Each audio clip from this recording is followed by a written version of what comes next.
Hello दोस्तों, स्वागत है आप सभी का मेरी चैनल कृतिक स्टोरीज में। आज मैं आपको बताने वाली हूँ नवरात्रि की व्रत कथा।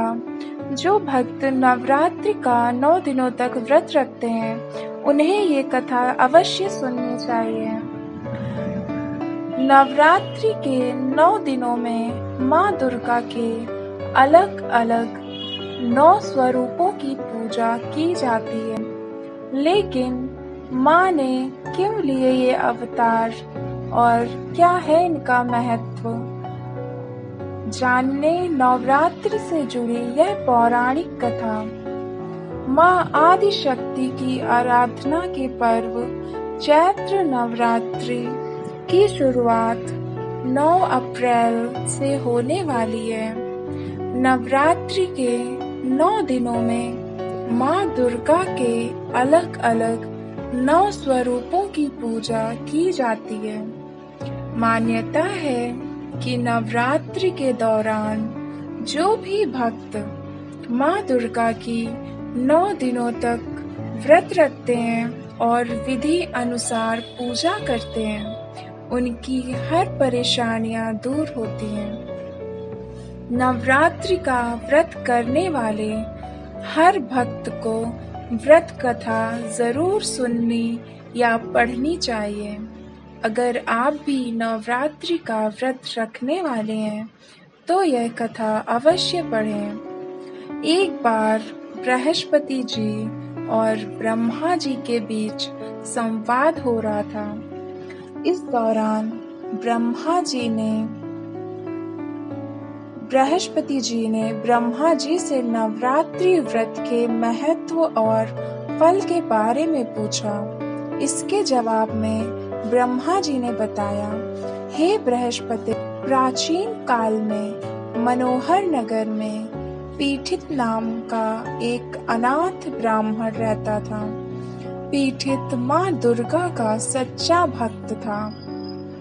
उसके घर सुमति नाम की कन्या ने जन्म लिया था। पीठित हर दिन माँ दुर्गा की पूजा करके हवन किया करता था। इस दौरान उसकी बेटी उपस्थित रहती थी। एक दिन सुमति पूजा के दौरान मौजूद नहीं थी। वह सहेलियों के साथ खेलने चली गई। इस पर पीठित को गुस्सा आया और उसने पुत्री सुमति को चेतावनी दी कि उसका विवाह किसी कुष्ठ रोगी या दरिद्र मनुष्य के साथ करवाएगा। पिता की ये बात सुनकर सुमति आहत हुई और उसने कहा, हे पिता, आपकी जैसी इच्छा हो वैसा ही करो। जो मेरे भाग्य में लिखा होगा वही होगा। सुमति की यह बात सुनकर पीठित को और ज्यादा गुस्सा आया और उसने पुत्री का विवाह एक कुष्ठ रोगी के साथ करा दिया। इसके साथ ही पीठित ने अपनी पुत्री से कहा कि देखता हूँ भाग्य के भरोसे रहकर क्या करती हो। पिता के कटु वचनों से आहत अपने आप को कोसने लगी और अपने पति के साथ वन में चली गई। गरीब बालिका की ऐसी स्थिति देखकर माँ भगवती प्रकट हुई और कहा कि मैं तुम्हारे पूर्व जन्म के कर्मों से प्रसन्न हूँ। इसके साथ ही माँ भगवती ने सुमति से वरदान मांगने को कहा। इस पर सुमति ने माँ भगवती से पूछा कि आप कौन हैं? जवाब में माँ भगवती ने कहा कि मैं आदि शक्ति हूँ। आज तुम्हें तुम्हारे पूर्व जन्म का वृत्तांत सुनाती हूँ। माँ भगवती ने बताया कि पूर्व जन्म में सुमति निषाद की स्त्री और पतिव्रता थी। एक दिन तुम्हारा पति चोरी की वजह से पकड़ा गया। इसके बाद सिपाहियों ने तुम दोनों पति पत्नी को जेल खाने में कैद कर दिया। तुम दोनों को जेल में भोजन भी नहीं दिया गया। तुमने नवरात्र के दिनों में ना तो कुछ खाया और ना ही जल पिया। इस तरह 9 दिन तक नवरात्र का व्रत हो गया। माँ भगवती ने आगे कहा कि तुम्हारे उसी व्रत के प्रभाव से प्रसन्न होकर मैं तुम्हें मनोवांछित वर देती हूँ। तुम्हारी जो इच्छा हो सो मांगो। माँ भगवती की यह बात सुनकर सुमति ने कहा, हे माँ दुर्गे, मैं आपको प्रणाम करती हूँ। आपसे विनती है कि मेरे पति के कुष्ठ रोग को दूर कर दीजिए। माँ भगवती ने ब्राह्मण की बेटी की इच्छा पूरी कर दी। इसके बाद सुमति ने माँ भगवती की आराधना की। ब्राह्मण की बेटी की आराधना से खुश होकर माँ भगवती ने कहा कि तुम्हें उदालय नामक अति बुद्धिमान, धनवान, कीर्तिवान और जितेंद्रीय पुत्र होगा।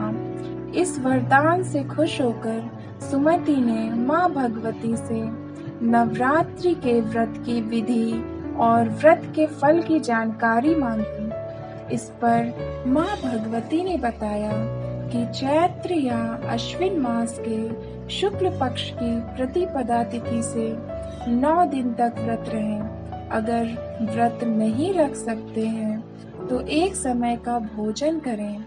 घट स्थापना करने के बाद वाटिका बनाकर उसको हमेशा जल से सींचना चाहिए। विधि अनुसार पूजा करने के बाद पुष्प से अर्घ्य देना चाहिए। इस दौरान घी, गेहूं, शहद, खांड, जौ, तिल, बेल, नारियल, कदम्ब और दाख से हवन करें। गेहूं के हवन से लक्ष्मी की प्राप्ति होती है। खीर एवं चंपा के पुष्पों से धन की और बेल के पत्तों से तेज व सुख मिलता है। माँ भगवती ने बताया कि बिजौरा के फल से अर्घ्य देने से रूप की प्राप्ति होती है। जायफल से अर्घ्य देने पर कीर्ति और जो इंसान आंवले से अर्घ्य देता है उसे सुख की प्राप्ति होती है। इसी तरह केले से अर्घ्य देने वाले को आभूषणों की प्राप्ति होती है। इस विधि विधान से होम कर यज्ञ की सिद्धि के लिए आचार्य को दक्षिणा दें। माँ भगवती ने बताया कि इन 9 दिनों में जो कुछ दान आदि दिया जाता है उसका करोड़ों गुना फल मिलता है। ब्राह्मण की बेटी को विधि और फल बताने के बाद माँ भगवती अंतर ध्यान हो गई। सुबह दैनिक क्रिया से निवृत्त होकर स्नान करके इसके बाद मंदिर में या घर पर ही नवरात्रि में माँ दुर्गा का ध्यान करके यह कथा करनी चाहिए। यह व्रत कन्याओं के लिए विशेष लाभकारी होता है और इसी के साथ नवरात्र की ये कथा संपूर्ण होती है। अगर आपको भी ये स्टोरी अच्छी लगी हो तो प्लीज़ मेरे वीडियो को लाइक और शेयर ज़रूर कीजिएगा। मेरे चैनल को सब्सक्राइब करना मत भूलिएगा। आपसे फिर मिलते हैं नेक्स्ट वीडियो में। तब तक के लिए धन्यवाद। जय हिंद।